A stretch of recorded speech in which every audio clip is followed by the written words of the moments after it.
I'm Kimberly Lawing. My position is Assistant Supervisor on C Shift, and I've been here a little over 10 years.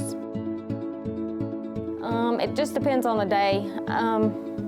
Some days are chaos, some days aren't. Today has been a pretty good day, but tomorrow might be complete chaos. Every day we take the call, we dispatch the call. We rotate through the room every day, so one day you might call take, one day you might dispatch police, one day you might fire an EMS, and then with me, I supervise some days. You help where's needed. We only have, I want to say it's 40 seconds to get an address and a call type. Depending on the call type is what dispatcher it goes to. And as a call taker, you get the rest of the information. Once we get it to the dispatcher, they only have 24 seconds to get it out. So depending on how fast the call taker is getting the information, depends on how fast the dispatcher can get it out. Sometimes there's only 4 people in a room.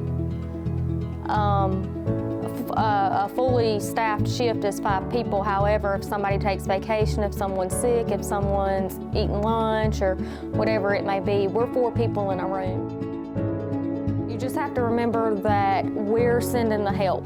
So as long as we have help en route, it's gonna go right, or it's gonna go how it's supposed to go. Be a 911 dispatcher, I think the most important thing is multitasking.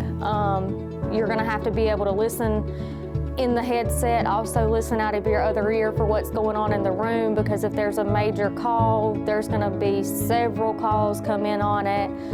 You're gonna have to listen to the other people in the room, what they're taking. They might have information that another caller doesn't have.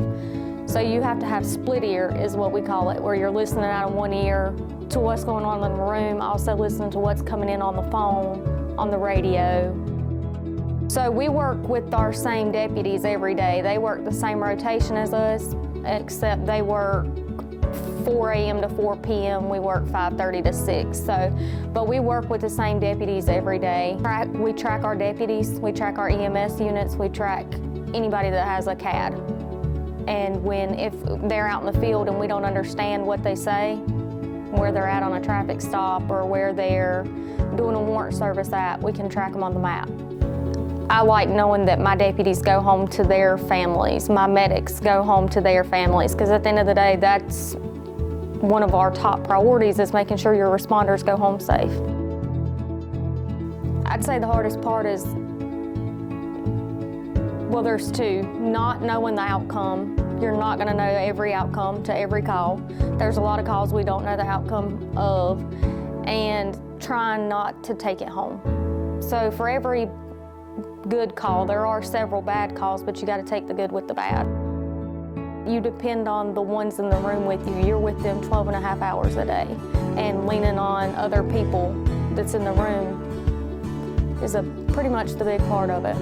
At the end of the day, working together, especially if it's been chaos in the room all day, but at the end of the day, when you work together and you can say, it was hectic today, but everything went smooth and it couldn't have went any better. You gotta think of the good things that we've done. It's hard to say you get used to it because you never know what call you're gonna take next, but it's gonna be okay at the end of the day. You're gonna make sure that you did your best and that you helped to the best of your ability. And that's a reward to me.